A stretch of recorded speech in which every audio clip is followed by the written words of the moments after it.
However, at that time, it was still a covert and fundamentally illegal capitalist cancer that could be eliminated at any moment. China's private enterprises began to emerge in the midst of this criminal environment.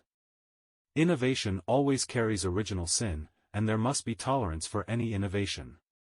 We must understand that laws and regulations are only a summary of previous experiences and cannot predict the future.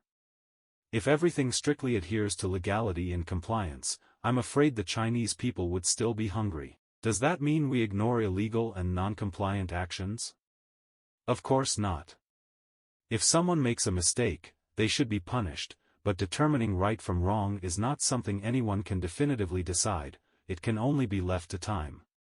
For example, establishing capitalist factories through illicit means was considered unforgivable in the past but is now called mass entrepreneurship and innovation. History has shown that it wasn't wrong to establish factories but rather that the laws were flawed. What we should adjust are the laws and systems. Therefore, technologies like unmanned vehicles, the sharing economy, and artificial intelligence. I believe that laws and regulations will definitely undergo new changes to accommodate them. At the end of 1978, China established diplomatic relations with the United States, and on January 1 of the following year, they formally established ambassador-level diplomatic relations. China began importing packaged Coca-Cola through cooperation with American companies, signifying China's acceptance of Western culture.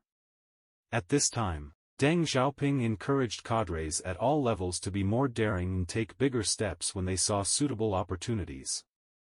Deng Xiaoping himself took charge of investment promotion work, attempting to utilize capitalist money to construct China's grand projects.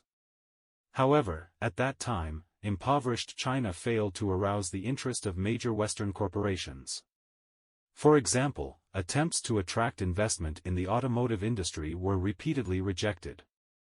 The most likely company to cooperate with China at that time was General Motors, but when the Americans proposed a joint venture, they suddenly backed out.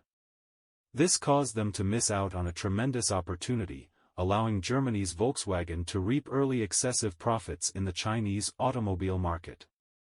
Germans, on the other hand, were more practical and straightforward. They said, "Let's do it," but Volkswagen engineers were perplexed when faced with China's outdated factories. They couldn't even determine the age of the production lines used to manufacture cars, some of which were older than their own grandfathers. Originally, it was discussed to renovate the production lines, but in practice, it was more challenging than building entirely new ones. At that time, China's manufacturing capabilities were only suitable for producing small components like radios and speakers, not for manufacturing a Santana sedan. Some even joked that if we had known in 1978 the true gap between us and the world, we might not have had the courage to catch up. In any case, during that era, China started almost from scratch, everything was a new beginning. But it was a genuine beginning.